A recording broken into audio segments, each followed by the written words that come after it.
Bismillahirrahmanirrahim. Assalamualaikum warahmatullahi wabarakatuh. Ah, saya minum dulu ya. Bismillahirrahmanirrahim.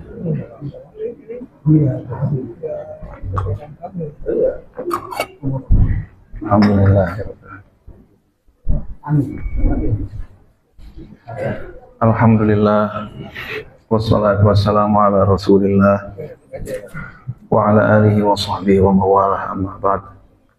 Al-mukarramun wal muhtaramun, para kiai, para asatid, para ustadzat, para pengurus Masjid Al-Iman, para bapak, para ibu, hadirin dan hadirat semua, calon ahli surga yang dimuliakan oleh Allah Subhanahu wa taala. Alhamdulillah, pada kesempatan kali ini Allah memberikan kesempatan kepada kita. Allah telah memilih kita, Allah gerakan kita sehingga kita ngaji. Ini adalah sebuah nur, sebuah hidayah dari Allah Subhanahu wa taala. Alhamdulillah, kita bersyukur kepada Allah. Dan pada kesempatan kali ini saya ingin berbagi tentang 3 sikap kolbu yang sering memunculkan keajaiban. Ya. Ada berapa Bapak Ibu? 3. 3 itu adalah tatap, titip, tutup. Nah, apa? Tatap, titip, tutup. Maksudnya bagaimana tuh? Yang pertama adalah tatap. Maksudnya adalah tataplah Allah. Apapun pekerjaan kita, tataplah Allah. 1 malam yang lalu, kemarin Rabu, malam Kamis ya, saya diminta untuk menyampaikan tausiah kepada para guru-guru Quran. Saya bilang saat itu, secara lahiriah yang kalian tatap adalah murid-murid. Tetapi secara batiniah yang kalian tatap harusnya adalah Allah Subhanahu wa taala. Mengapa demikian? Karena murid-murid itu mereka kok mau ikut ekskul tahfidz itu digerakkan oleh Allah Subhanahu wa taala. Jadi sesungguhnya kalian ini sedang melayani Allah. Melayani Allah dengan cara melayani hamba-hamba Allah yang sudah dipilih oleh Allah Subhanahu wa taala. Bapak-bapak, ibu-ibu juga dipilih oleh Allah untuk ikut ngaji. Ini dipilih. Enggak semuanya terpilih. Dia kan dekat, banyak juga yang dekat enggak terpilih. Nah, itu ya. Maka Bapak Ibu, orang yang dipilih oleh Allah, digerakkan oleh Allah. Maka saya pun melayani Allah dengan cara melayani hamba-hamba Allah yang telah dipilih oleh Allah. Nah, itu. Jadi yang pertama, tatap Allah. Hadirin dan hadirat yang dimuliakan oleh Allah Subhanahu wa taala, karena kita ini adalah khalifah Allah di muka bumi. Maka ketika kita melakukan kegiatan-kegiatan kita niatkan dalam rangka mencari ridha Allah. Lagi-lagi kita tatap Allah, ya Allah, aku melakukan pekerjaan, aku melakukan usaha, aku ngajar, aku belajar, aku berikhtiar, aku berobat, aku beraktivitas, itu dalam rangka mencari ridho-Mu ya Allah. Nah, itu ya, tatap Allah. Tatap Allah implikasinya apa? Salah tatap bisa beda muatan. Dalam kitab Bidayatul Hidayah, di situ dijelaskan tentang riya. Riya itu jenisnya banyak. Ada riya dengan badan. Badannya dikurus-kurusin, udah kayak ahli ibadah, gitu kan? Ada riya dengan pakaian. Ada riya dengan ucapan. Apa riya dengan ucapan? Dia ucapannya amar ma'ruf nahi mungkar, gitu kan? Padahal riya. Ada riya dengan harta. Ada juga riya dengan orang lain. Loh, kok riya dengan orang lain bagaimana tuh? Dia menyebutkan, ini guru saya adalah syekh ini, hadratus syekh ini, maulana syekh ini, syekh ini, syekh ini, syekh ini. Saya dapat ini dari syekh ini, syekh ini, syekh ini. Saya dapat sanad ini dari syekh ini. Itu namanya riya dengan orang lain. Jadi amar ma'ruf nahi mungkar, memperbaiki metode mengajar, semua itu bisa buruk gara-gara satu hal, salah tatap. Yang ditatap bukan Allah, yang ditatap itu manusia, itu ya. Gara-gara salah tatap itu beda muatan. Tuh. Jadi penting menatap Allah. Pakai baju yang kita tatap adalah Allah. Ini kita apa nih? Pamer, apa menutup aurat, gitu kan? Nah, ya Allah, Engkau memberikan rezeki, aku gunakan untuk menutup aurat, ya Allah, gitu kan? Membaca Al-Quran dengan baik, salah tatap malah dosa, gitu kan? Riya.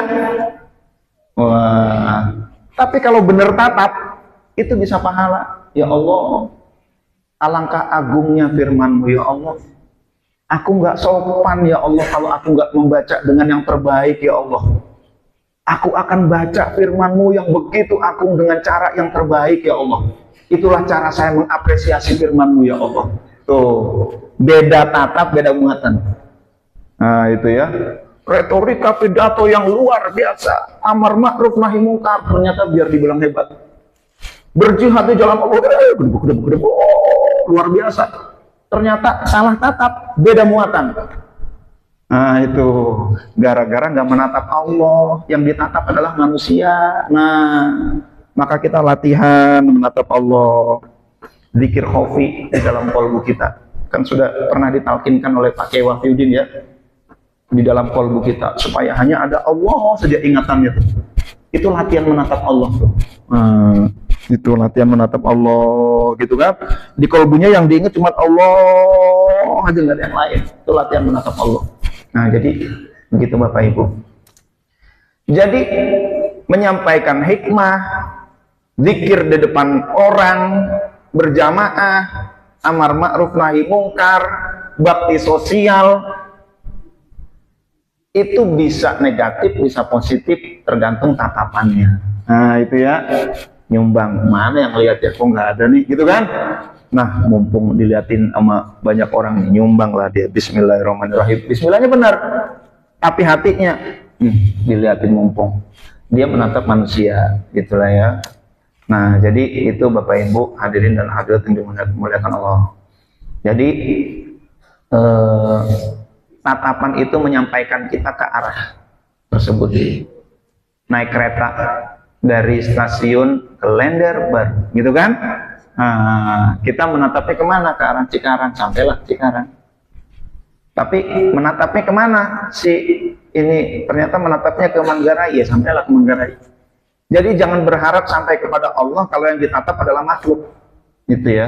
Latihan menatap itu, latihan menatap. Nah, itu kita singkirkan dulu segala sesuatunya selain Allah, hanya Allah. Maka kita ucapkan la ilaha illallah. Nggak ada makhluk, nggak ada. Yang ada hanyalah Allah. Nggak ada yang diingat kecuali Allah. Nah, itu latihannya bagaimana? Memperbanyak ucapan la ilaha illallah. Sekarang kita latihkan dulu sebelum kita lanjutkan. A'udzubillahi minasyaitonirrajim. Bismillahirrahmanirrahim. Ila hadratin Nabil Mustafa Muhammadin sallallahu alaihi wasallam wa ala alihi wa sahbihi wa zawjihi wa dzurriyyatihi wa ahli baitihi ajma'in. Syai'ulillahi lahumul Fatihah. A'udzubillahi minasyaitonirrajim. Bismillahirrahmanirrahim. Alhamdulillahi rabbil alamin arrahmanir rahim maliki yaumiddin. Iyyaka na'budu wa iyyaka nasta'in ihdinas siratal mustaqim siratal ladzina an'amta 'alaihim ghairil maghdubi 'alaihim waladdallin. Amin. Astaghfirullahal ghafurur rahim.